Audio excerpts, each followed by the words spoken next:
বাবার টাকার জোরে বউয়ে ঘুরায় কানে ধইরা রে, ঘুরায় কানে ধইরা।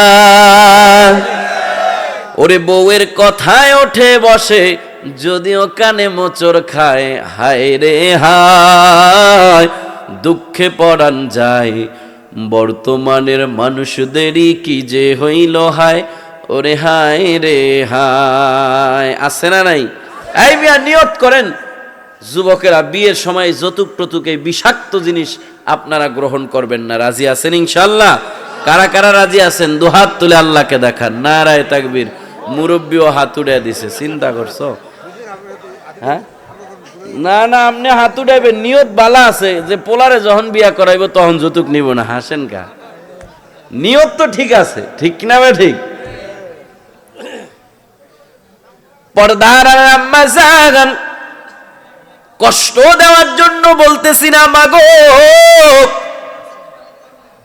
তিরমিজি শরীফের হাদিস ভালো করে শুনে নেন।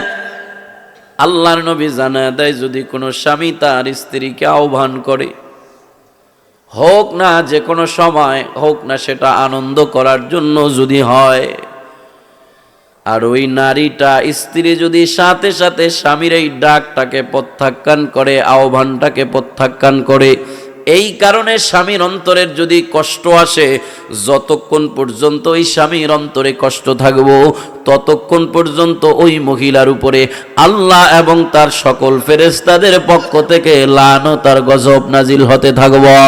পর্দার আম্মা জান, ঘরের মধ্যে শুধু ঝগড়ার আওয়াজ, অশান্তি আর অশান্তি। ইমাম সাহেবের কাছে আইছেন দোয়া চাইতে, হুজুর অশান্তি দূর হয় না। মাগো আপনি জানেনই না, অশান্তির বাতিটা আপনি নিজেই ঘরের মধ্যে স্বামীর অবাধ্য কয়া জ্বালায়া রাখছেন। এ আম্মা জান, পর্দার মা আমার বোন, আজকে থেকে নেকের 3 নম্বর পথে দৌড়াবেন। 3 নম্বর গুণ আপনি অর্জন করবেন, স্বামীর বাধ্য হয়ে যাবেন। আল্লাহর নবী জানায় দেয়, যেই স্বামীটা তার নারীর ব্যাপারে, তার স্ত্রীর ব্যাপারে ভালো সাক্ষী দিবে, ওই মহিলাটা আল্লাহ তৈরি জান্নাতে চলে যাবে। এই পুরুষেরা, আপনার আমারও বড় দোষ আছে। অনেক পুরুষ আছে মহিলারে শাসন করার জন্য কথার আগে কিল দেয়, আছে না নাই? কথার আগে কিল উড়ে দেয় পিঠের উপরে। আপনারাও মনে রাখেন, কোন পুরুষের ব্যাপারে যদি তার স্ত্রী ভালো সাক্ষী দেয়, তাইলে ওই পুরুষই জান্নাতে যাবে। কারণ আপনার ভালো মন্দ সব কিন্তু কেউ না জানলেও ঘরের বিবি জানে। এজন্য স্ত্রীর সাক্ষী ছাড়া আপনিও জান্নাতি হতে পারবেন না। পর্দার আম্মা জান, 4 নম্বর আপনাদের নেকের পথ, আপনাদের অর্জন করার গুণ। 4 নম্বর, ওয়া আহসানাত ফারজাহা, আপনি আপনার সতীত্বকে হেফাজত করবেন, নিজেকে অন্যত্র বিলায় দিবেন না। পর্দানিশীন হয়ে নিজেকে, নিজের সতীত্বকে হেফাজত করবেন। এই 4টা গুণ যদি কোনো নারী অর্জন করতে পারে, এই 4টা নেকের পথে যদি কোনো নারী চলতে পারে, 1 নম্বরে 5 ওয়াক্ত নামাজ, 2 নম্বরে রমজানের রোজাগুলো ঠিক মতো আদায় করবে, 3 নম্বরে স্বামীর বাধ্য হয়ে যাবে, 4 নম্বরে সতীত্বর হেফাজত করবে। 4টা গুণ যদি কোনো নারী অর্জন করতে পারে, 4 নেকের পথে যদি কোনো নারী চলে, আল্লাহর নবী জানায় দেয়, ওই নারীটা জান্নাতি হুরদের চাইতে এত উত্তম হয়ে যায়। এই নারীটা মরার সাথে সাথে, কবরে যাওয়ার সাথে সাথে আল্লাহর একজন ফেরেশতা ঘোষণা করবে, এ আল্লাহর বান্দি, ঢোকো, প্রবেশ করো, জান্নাতের 8টা দরজা আজকে তোমার জন্য খুলে দেওয়া হয়েছে। মিন আইয়ি আবওয়াবিন শাআত, জান্নাতের যে কোনো দরজা দিয়ে মন চায় তুমি আজকে জান্নাতে চলে যাও। নারীরা 4টা নেকের পথে দৌড়াবে, পুরুষ কোন নেকের পথে দৌড়াবে? আমরা তো মনে করি শুধু নামাজ পড়াই মনে হয় নেক, আমরা মনে করি শুধু রোজাই রাখাই মনে হয় নেক, মাহফিলে বসাই মনে হয় নেক, আমরা মনে করি সুবহানাল্লাহ আলহামদুলিল্লাহ বলাই মনে হয় নেক।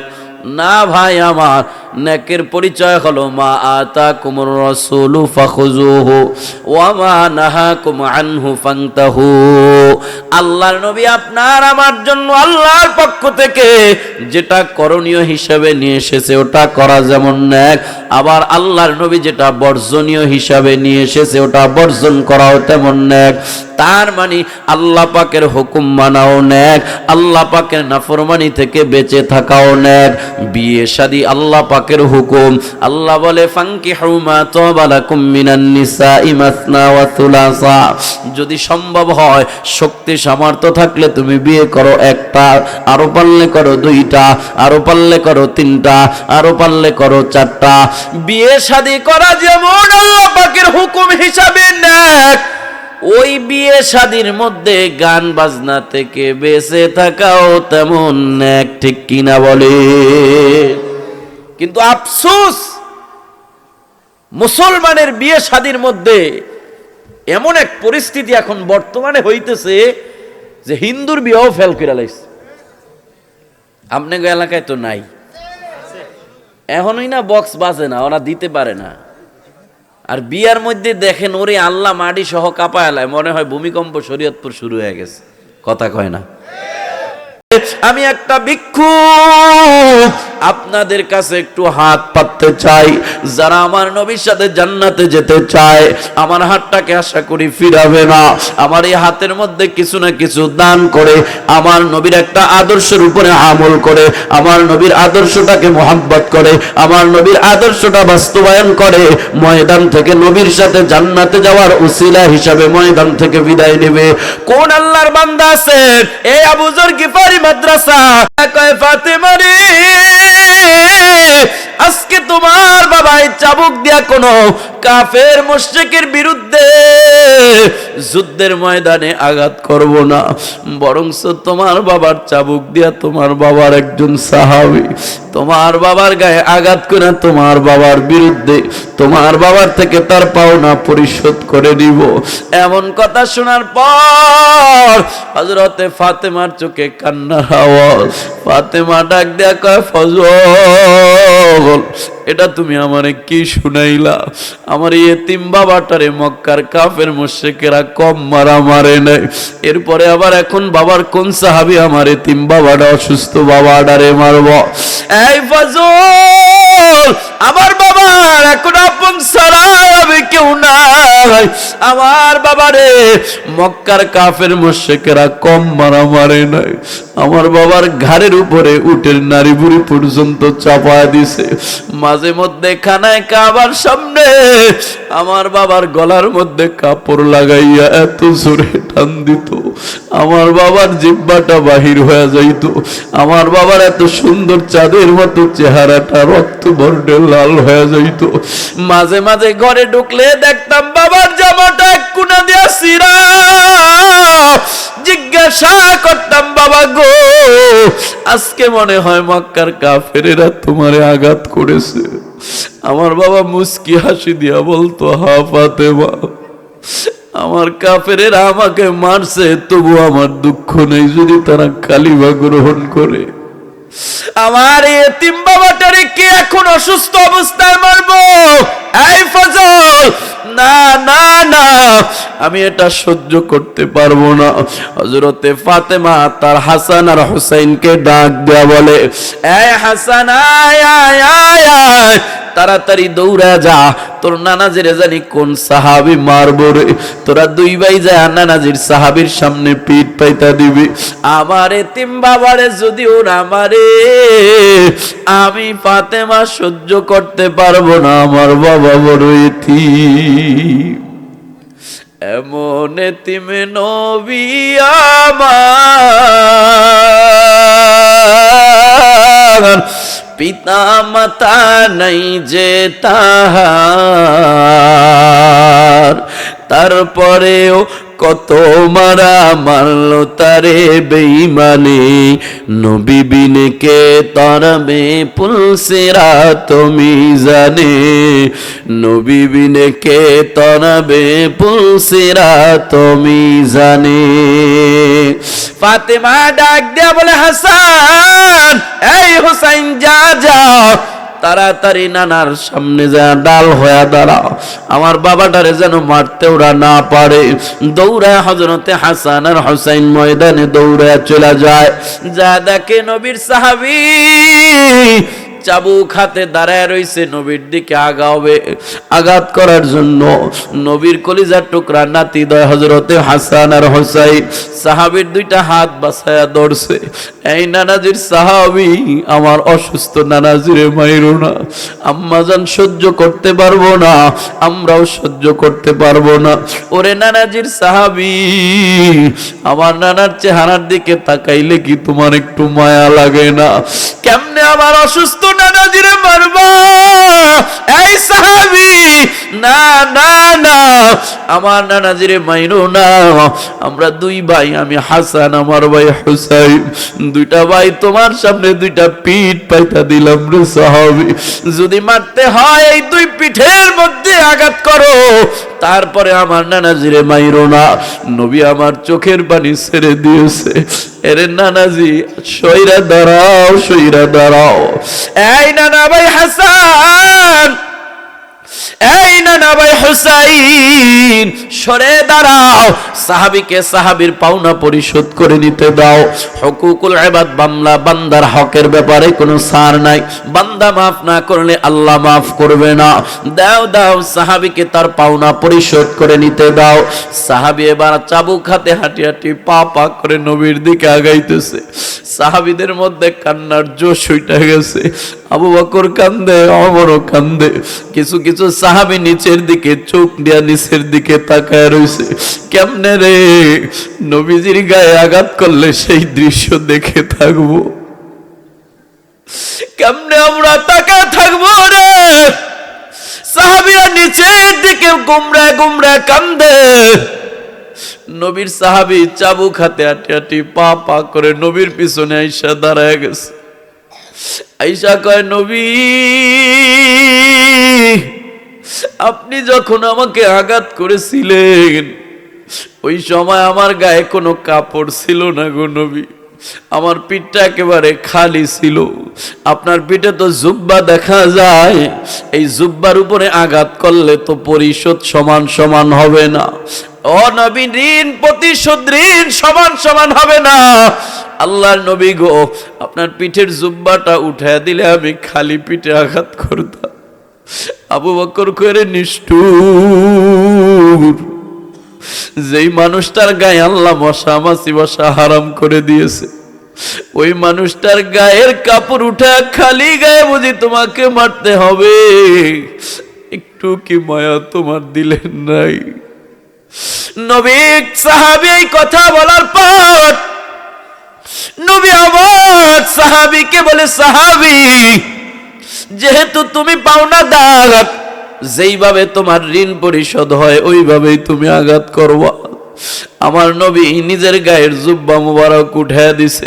এই সাহাবী, নাও নাও নাও নাও, আমি নবীর খালি গায়ে আঘাত করে তুমি তোমার পাওনা পরিশোধ করে নাও। নবী আমার যেই মাত্র নিজের গায়ে থেকে জুব্বাটা উঠায় দিছে, অমনি ভাবে নবীর সাহাবী হাতের চাবুকটা ফালায়া দিয়া আমার নবীর খালি শরীরটা পায়া খপ করে নবীর জড়ায়া ধরছে, নবীর শরীরের সাথে নিজের শরীরটারে মাখামাখি করতেছে। নবীর ঘাড়ের উপরে মোহরে নবুয়তের চিহ্ন, ওই জায়গায় নবীর সাহাবী একটা চুমা লাগায় দিছে। সাথে সাথে আমার নবীর পা দুইটা জড়ায় ধরে বলে, নবী গো, মাফ করে দিবেন, আপনি কেমনে ভাবলেন আপনার সাহাবী আপনার গায়ে আঘাত করব? ও নবী আমার, আপনার গায়ে আঘাত করা আমার উদ্দেশ্য না, বরংস যখন আপনি প্রতিশোধের সুযোগ দিয়েছেন ওই সময় আমি আমাকে বাঁচানোর, জাহান্নামের আগুন থেকে বাঁচানোর একটা নাজাতের উসিলা খুঁজে নিয়েছিলাম। ও পয়গম্বর, আপনার শরীরের সাথে আমার শরীরটা লাগায় দিছি, যাতে আপনার শরীরের বরকতে আল্লাহ পাক আমার শরীরটারে জাহান্নামের আগুনে না পড়ে, আপনার মোহরে নবুয়তের উপরে আমার ঠোঁট দুইটা লাগায় দিছি, আল্লাহ পাক যাতে এই উসিলায় ঠোঁট দুইটাকে জাহান্নামের আগুন থেকে হেফাজত করে। নবী আমার সাহাবীকে জড়ায় ধরে বলে, সাহাবী, আয় আয় আয়, এমন একটা নাজাতের উসিলাই তুমি বেছে নিয়েছো যেই নাজাতের উসিলাটা 100% গ্যারান্টি ওয়ালা, আমার শরীরের সাথে তোমার শরীরটা লাগার কারণে আল্লাহ পাক চিরস্থায়ীভাবে আমার শরীরের বরকতে তোমার এই শরীরের জন্য জাহান্নামের আগুন চিরস্থায়ীভাবে হারাম করে দিয়েছে। রহমতে আলম নবী, নবী দুজাহান, সাহাবীরা নবীর প্রেমে হইল কুরবান, সাহাবীরা নবীর প্রেমে হইল কুরবান। উস্তুনে হান্নান ছিল খেজুর গাছের নাম, যেথায় বসে খুতবা দিতেন রাসূল আকরাম। তোমরা আরো শুনবানি সুন্দর কাহিনী, জান্নাতীদের রুমে রুমে আমার নবীর নাম। এবার বিনোটিয়ার মুসলমান বলতে পারেন, হুজুর আমরা তো নবীরে পাই না, আমরা কেমনে নবীরে জড়ায় ধরে জান্নাতের উসিলা বানাবো? আবু বকর নবীরে পায় নবীর সাথে জান্নাতি হয়ে গেছে, ওমর নবীরে পায় নবীর সাথে জান্নাতি হয়ে গেছে। হুজুর আমরা কেমনে নবীরে জান্নাত জড়ায় ধরবো আর জান্নাতে যাওয়ার উসিলা বানাবো? নবী আমার আপনাকে আমাকে আশ্বাসের বাণী শোনায় দেয়, মান আহাব্বা সুন্নতি ফাকাত আহাব্বানি ওয়া মান আহাব্বানি কানা মাই ফিল জান্নাহ। ওই যে বিনোটিয়া শরীয়তপুরের মুসলমানরা, গোসাইর হাটের মানুষ, 1500 বছর পরে আয়েশা আমি নবীকে পাবে না, তাহলে কেমনে আমি নবীর সাথে তারা জান্নাতে যাবে? নবী আমার জানায় দেয়, আমি নবীকে না পাইয়া নেকের দুইটা ঠিকানা কোরআন আর সুন্নাহ, নবীর আদর্শ, ওই নবীর আদর্শটাকে যদি তারা মোহাব্বত করে, ওই নবীর আদর্শ অনুযায়ী যদি তারা চলে, ওই নবীর আদর্শটাকেই যদি তারা জড়ায় ধরে, ওই উম্মত কেমন যেন আমি নবীকেই মোহাব্বত করলো, আমি নবীকেই জড়ায় ধরলো। ওয়ামান আহাব্বানি কানা মাই ফিল জান্নাহ। 1500 বছর পরে শরীয়তপুর গোসাইর হাটে বিনোটিয়ার ওই মুসলমানগুলো আমি নবীর আদর্শকে মোহাব্বত করার মাধ্যমে আমাকে মোহাব্বত করার কারণে আবু বকর ওমরের মতো তারাও আমি নবীর সাথে জান্নাতে যাবে। বলেন সুবহানাল্লাহ। এই বিনোটিয়ার মানুষ, আমরা নবীর সাথে কি জান্নাতে যেতে চাইনি? চাইনি, সত্যি চাই। কারা কারা চাই? দুটা হাত উঠায় আল্লাহরে দেখাই। মুখে মুখে না, অন্তর থেকেই যদি নবীর সাথে জান্নাতে যেতে চান তারাই হাত উঠাবেন। আল্লাহ আমরা নবীর সাথে জান্নাতে যেতে চাই। ও আল্লাহ, যেইভাবে নবীর সাথে জান্নাতে যাওয়া যায়, নবীর আদর্শকে মোহাব্বত করে, নবীর আদর্শের উপরে চলে, নবীর আদর্শের উপর আদর্শকে বাস্তবায়ন করে, নবী বলেছে তার সাথে জান্নাতে যাওয়া যায়। এই ময়দান থেকেই নবীর একটা আদর্শের উপরে আমল করে আমাদের সবাইকে নবীর সাথে জান্নাতে যাওয়ার উসিলা বনে যাওয়ার তৌফিক দান করেন। জোরে বলেন আমিন। নবী বলে নবীর সাথে জান্নাতে যাওয়ার পথ একটা, নবীর আদর্শকে বাস্তবায়ন করা, নবীর আদর্শ অনুযায়ী চলা, নবীর আদর্শকে মোহাব্বত করা। একটু আগেই আপনারা জেনেছেন, আমি বয়ানের মধ্যে বলেছি এটা আমার নবীর একটা আদর্শ। নবীর কাছে যখন কেউ হাত পাততো, আমার নবী তার হাতটাকে ফিরিয়ে দিত না। নিজের কাছে কিছু নাই, কর্জ করে হলেও 4টা দিরহাম ভিক্ষুকের ভিক্ষা দিয়া বিদায় দিয়েছে। আমার নবীর একটা আদর্শ, নবী কাউকে ফিরিয়ে দেয় না, যা পারে তাই দিয়া দেয়। এই বিনোটিয়ার মুসলমান সবাই তো হাত উঠাইছে, নবীর সাথে জান্নাতে যেতে চান। আর নবী বলেছে নবীর আদর্শের উপরে আমল করলে, নবীর আদর্শকে মোহাব্বত করলে তার সাথে জান্নাতে যাওয়া যায়। আজকে এই বিনোটিয়া হযরত আবু যর গিফারি কওমি মাদ্রাসা এবং এতিমখানার উদ্যোগে এই মাহফিল, এই মাদ্রাসার পক্ষ থেকে গানের বাদ্যের কারণে ইমাম সাহেবের কেরাত পর্যন্ত ভুলা যায়। গায়ে হলুদ বিয়ের মাঝে এখনো দেখা যায়, হিন্দি গানের তালে নাচে পোলা আর মাইয়া। ঠিক কিনা? ওরে মা বাবা এ তাকায় থাকে নাই, চেয়ার লইয়াই হাজি সাবাইছে, দাড়িতে রং মাইকা, মানে একবারে মেহেন্দি দিয়া পুরা উড়ে লাইছে, পাক্কা হাজি। 500 দানের তসবি গনে কি, চেয়ার লইয়া বইয়া রয়েছে, বলা মায়া নাস্তা আছে, হ্যাঁ চেয়ার লইয়া বইয়া বইয়া দেখতে আছে না নাই? ওরে মা বাবা এ তাকায় থাকে, করে না শাসন রে আমার দেশের জনগণ।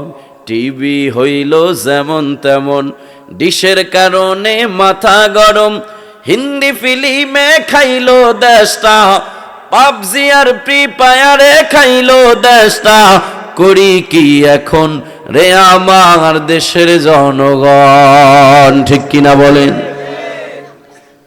শুধু বিয়ে শাদী কেন, মুসলমানের প্রত্যেকটা কাজ ইবাদত। আল্লাহর নবী উদাহরণ দিয়া জানায় দেয়, ইন্নাল্লাহা লা ইউজারু ফি কুল্লি শাইইন হাত্তাল লুকমাতা ইয়ারফাউ আল আবদু ইলা ফি। এ বান্দা, খাবারের জন্য পেটের মধ্যে যে লোকমাটা দাও, এই লোকমাটাও যদি আমার নবীর সুন্নত তরিকায় হয়, এই লোকমাটা দাও যদি আল্লাহর হুকুম অনুযায়ী হয়, আল্লাহর নবী জানায় দেয় প্রত্যেকটা লোকমার বিনিময়ে আল্লাহ পাক ইবাদতের সওয়াব দান করবে। বলেন সুবহানাল্লাহ। বলবেন হুজুর কোনটা নেক কোনটা গুনাহ কেমনে বুঝবো? আল্লাহর নবী সংক্ষেপে নেকের দুইটা রাস্তা আমাদের মাঝে রেখে গিয়েছেন। নবী আমার জানা দেয়, তারাকতু ফিকুম আমরাইন, দুইটা নেকের পথ আমি তোমাদের মাঝে রেখে গিয়েছি। ওই দুইটা নেকের পথে চললেই হবে তোমার নেকের পথে চলা। ওই দুইটা পথ ছাড়া অন্য যত পথ আছে সব হলো গোমরাহির পথ। ওই দুইটা পথই হলো নেকের পথ। এক নম্বরে কিতাবুল্লাহ, আল্লাহ পাকের কিতাব। দুই নম্বরে সুন্নাতে রাসূল, রাসূলের আদর্শ। তার মানে কোরআন সুন্নাহ যেখানে, বিনটিয়ার মানুষ আছে সেখানে। যেই কাজের মধ্যে কোরআন সুন্নাহর সাপোর্ট নাই, ওই কাজটা দেখতে যত ভালোই দেখাক না কেন, ওটা নেকের পথ হতে পারে না, ওটা হলো গুমরার পথ। আর কোরআন আর সুন্নাহ যেই কাজটাকে সাপোর্ট করে, ওটা দেখতে যত বিশ্রী দেখাক না কেন, ওটা হলো নেকের পথ। এজন্য আল্লাহ পাক জানা দেয়, ইয়া আইয়ুহাল্লাযীনা আমানুত্তাকুল্লাহ ওয়াবতাগু ইলাইহিল ওয়াসিলা। এ ঈমানদারেরা, আল্লাহকে ভয় করো, ওসিলা তালাশ করো, ওসিলা তালাশ করো। এই দিকে আল্লাহ বলে সবাই মিলে নেকের পথে দৌড়াও, আর ওই দিকে আল্লাহ বলে ওসিলা তালাশ করো। কিসের ওসিলা? নাজাতের ওসিলা। আর এই ওসিলার এক নম্বর অর্থ হলো নেক আমল। তার মানে নেক আমলটাকেই তোমার নাজাতের ওসিলা বানাও। দুনিয়ায় কোনো পীর বাবা তোমার নাজাতের ওসিলা না, দুনিয়ায় কোনো দরবেশ তোমার নাজাতের ওসিলা হবে না, তোমার নেক আমলই তোমার নাজাতের উসিলা হবে। এজন্য নবী আমার জানায় দেয়, ইন্নাকুম তাহইয়াউনা কামা তামুতুন। বান্দাটা দুনিয়াতে যেই কাজ অবস্থায় মারা যাবে, হাসরের ময়দানে তারে ওই কাজ অবস্থায় উঠানো হবে। ও বান্দা, তুমি তোমার জিন্দেগীর সব কাজ যদি তুমি কোরআন সুন্নাহ অনুযায়ী করো, সব কাজগুলো তোমার নেকের কাজ হয়ে যাবে। আর যে কোনো একটা কাজ অবস্থায় তো তোমার মরণই হবে। এই যে কোনো একটা কাজ অবস্থায় যদি তোমার মরণ হয়ে যায়, এই কাজ অবস্থায় আল্লাহ পাক তোমারে হাসরের ময়দানে উঠাবে। আর কিয়ামতের ময়দানে যদি বান্দা নেক আমল অবস্থায় উঠতে পারে, ওই বান্দার ঠিকানা জান্নাত হয়ে যাবে। আর যেই বান্দাটা দুনিয়াতে গুনার দিকে দৌড়াবে, ওই বান্দাটার মরণ যে কোনো একটা গুনাহ অবস্থায় হয়ে যাবে। কিয়ামতের ময়দানে ও বান্দা গুনাহ অবস্থায় উঠবে, ঠিকানাটা বান্দার জাহান্নাম হয়ে যাবে। এজন্য আল্লাহর রাসূলের সাহাবী হযরতে আবু বকর, ওমর সারাটা জিন্দেগি দুইজন সব সময় নেকের প্রতিযোগিতা করছে, কে কার চাইতে কত বেশি নেক আমল করতে পারে। লুকায়া লুকায়া গোপনে গোপনে নেকের প্রতিযোগিতা করেছে। বিনুটি এলাকার মুসলমান, আল্লাহর রাসূলের একজন সাহাবী সুযোগ পায়া নিজের নাজাতের একটা ওসিলা বানানোর জন্য কেমন একটা ফোন দিয়ে গেছে। এ কথা বলি আমি আপনাদের কাছ থেকে বিদায় নেব। আল্লাহর রাসূলের শরীরটা যখন খারাপ হয়ে যায়, নবী আমার যখন বড় অসুস্থ হয়ে যায়, নবীর শরীরটা বড় খারাপ, আল্লাহর নবী তখন পায়ের উপরে ভর করে ভালো করে হাঁটতে পারে না। এমন সময় তার চাচাতো ভাই নবীর সাহাবী হযরতে ফজল ইবনে আব্বাস রাদিয়াল্লাহু তাআলা আনহু, ফজল ইবনে আব্বাসকে ডেকে নবী আমার বলে, ফজল, আমার একটু মসজিদে নববীর সামনে নিয়ে চলো না রে। ও নবী, কেন আপনি পায়ে হাত দিয়ে বর দিয়ে হাঁটতে পারেন না, তবুও মসজিদে নববীর সামনে যাবে? নবী আমার জানা দেয়, ফজল, জানি না আর কতদিন তোমাদের মাঝে বেঁচে থাকবো, আমি একটু আমার সাহাবীদের সাথে কথোপকথন করতে চাই। হযরতে ফজল ইবনে আব্বাস আমার নবীকে তার ঘাড়ের উপরে ভর করাইয়া হাঁটি হাঁটি পা পা করে মসজিদে নববীর সামনে নিয়া একটা উঁচা জায়গায় দাঁড় করাইয়া সমস্ত সাহাবীদেরকে এইভাবে ডেকেছেন। নবী আমার উঁচা জায়গায় দাঁড়া কয়, এই মদিনার সাহাবীরা শোনো,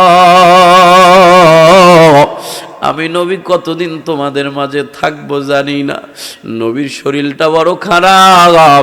এরে সাহাবীরা, এই জায়গায় কি কেউ আসনি যে আমার কাছে কোনো টাকা পয়সা পাও, আমার কাছে কোনো ঋণ পাও, কর্জ পাও? এই সাহাবীরা দাঁড়া যাও, বান্দার হক আমি আদায় করে দিতে চাই। কেউ যদি থাকো দাঁড়া যাও, আমি নবী তোমার পাওনা পরিশোধ করে দিব। একজন সাহাবী দাঁড়ায় কয়, পয়গম্বর আপনার কাছে আমি 4টা দিরহাম পাওনা আছি গো নবী। সাহাবী শুনায় দাও কেমনে আমি নবীর কাছে 4টা দিরহাম পাও।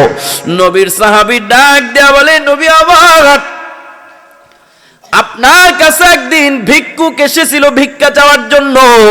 ও পয়গম্বর, দেওয়ার মতো আপনার কাছে কিছু ছিল না, আপনি আমার কাছ থেকে 4টা দিরহাম ঋণ কইরা কর্জ কইরা ভিক্ষুকের ভিক্ষা দিয়া বিদায় করেছেন। ও নবী আমার, ওই 4টা দিরহাম আমি আপনার কাছে পাওনা আছি। নবী ডাক দিয়া বলে, ফজল সাহাবীর 4টা দিরহাম সাহাবীকে পরিশোধ করে দাও। এরপরে নবী আমার আবারও দাঁড়া গেছে, এরা সাহাবীরা কে আছো দাঁড়াও। আমি নবীর কোন কথোপকথনের মাধ্যমে, আচার ব্যবহারের মাধ্যমে কষ্ট পেয়েছো? আমি নবী আমার কথার মাধ্যমে, অঙ্গ প্রত্যঙ্গের মাধ্যমে কাউরে আঘাত দিয়েছি কিনা? যদি দিয়ে থাকি দাঁড়ায় যাও, আজকে আমি তোমাদের সেই আঘাতের ঋণটাও পরিশোধ করে দিতে চাই। কারণ হুকুকুল ইবাদের মামলাটা বড় কঠিন। কেউ দাঁড়ায় না। যেই নবীর ব্যবহার দেখে কাফের মুসলমান হয়ে যায়, ইহুদিরা মুসলমান হয়ে যায়, ওই নবীর আচরণে কি সাহাবীরা কষ্ট পেতে পারে? কেউ দাঁড়ায় না। হঠাৎ করে একজন সাহাবী দাঁড়ায় গেছে, ও পয়গম্বর আপনার কাছে আমি একটা বেতের আঘাত পাওনা আছি। নবী আমার বলে, সাহাবী কেমনে রে তুমি বেতের আঘাত পাওনা আছো? কেমনে তুমি বেতের আঘাত পাও না, আমার একটু স্মরণ করায় দাও। নবীর সাহাবী ডাক দেয়া কয়, পয়গম্বর একদিন যুদ্ধের ময়দানে আপনি আপনার ঘোড়ার উপরে বৈশা আপনি আপনার চাবুকটারে নাড়াইতেছিলেন, আপনার অজান্তে আপনার চাবুকের একটা বাড়ি আইসা আমার গায়ে লাগা গেছে। ও পয়গম্বর, ওই চাবুকের বাড়িটা আমি আপনার কাছে পাওনা আছি, ওই বেতের আঘাতটা আমি আপনার কাছে পাওনা আছি। যদি অনুমতি দেন আমি আমার সেই পাওনাটা আপনার কাছ থেকে পরিশোধ করে নিতে চাই। নবী আমার দ্বারা কয়, সাহাবী আমার সেই যুদ্ধের চাবুকটা আমার কন্যা ফাতেমার ঘরে রাখা আছে, এখনোই আমি আয়না দিতেছি, সাহাবীর মাধ্যমে আয়না দিতেছি, তোমার হাতে আমি আমার সেই চাবুক পৌঁছায় দিতেছি। তুমি ওই চাবুক দিয়ে আমি নবীর পিঠে একটা আঘাত করে তুমি তোমার পাওনা পরিশোধ করে নাও। এমন কথা শোনার পর হযরতে আবু বকর দাঁড়ায় গেছে। নবীর সাহাবী সাবধান, আমি আবু বকর থাকতে আবু বকরের সামনে আমার নবীর গায়ে আঘাত করতে দেব না। এই সাহাবী,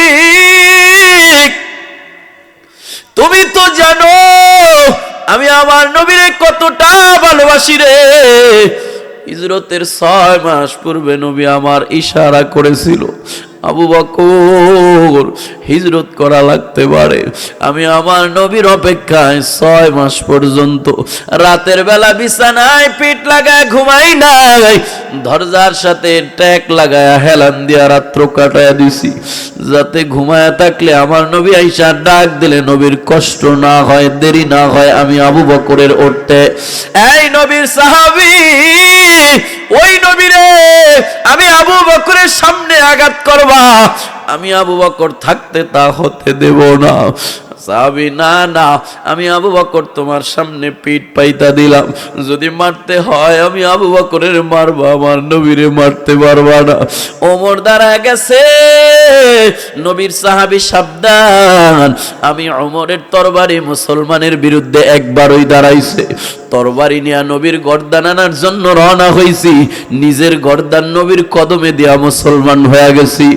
এরপরে আমার তরবারি মুসলমানের বিরুদ্ধে দাঁড়ায় না। এই সাহাবী, আজকে যদি আমার নবীর গায়ে আঘাত করার দুঃসাহস দেখাও, ওমরের তরবারি আবার দ্বিতীয়বার মুসলমানের বিরুদ্ধে দাঁড়ায় যাবে। এরে সাহাবী, তোমার গর্দান আমি তোমার কাছে রাখবো না, আলাদা করে দিব। সাবধান সাবধান, আমার নবীর আঘাত করার দুঃসাহস দেখাইবা না। নাও নাও নাও নাও, আমি ওমর পিঠ পাইতা দিলাম, তোমার সামনে যদি আঘাত করতে হয় আমি নবীরে আঘাত করবা। নবী আমার ডাক দেখে, আবু বকর ওমর পাগলামি করো না, সাহাবীর পাওনা সাহাবীকে পরিশোধ করে নিতে দাও।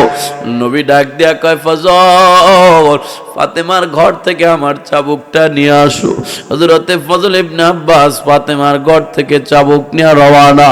হযরতে ফাতেমা ডাক দেয়া কয়, ফজল, বাবার শরীরটা তো বড় খারাপ, এখন তো বাবা যুদ্ধে যাওয়ার কথা না, এখন তো বাবা যুদ্ধে রওনা হওয়ার কথা না, তাহলে বাবার যুদ্ধের চাবুক নিয়ে তুমি কেন যাও রে ফজল? ফজল চোখের পানি চাইরা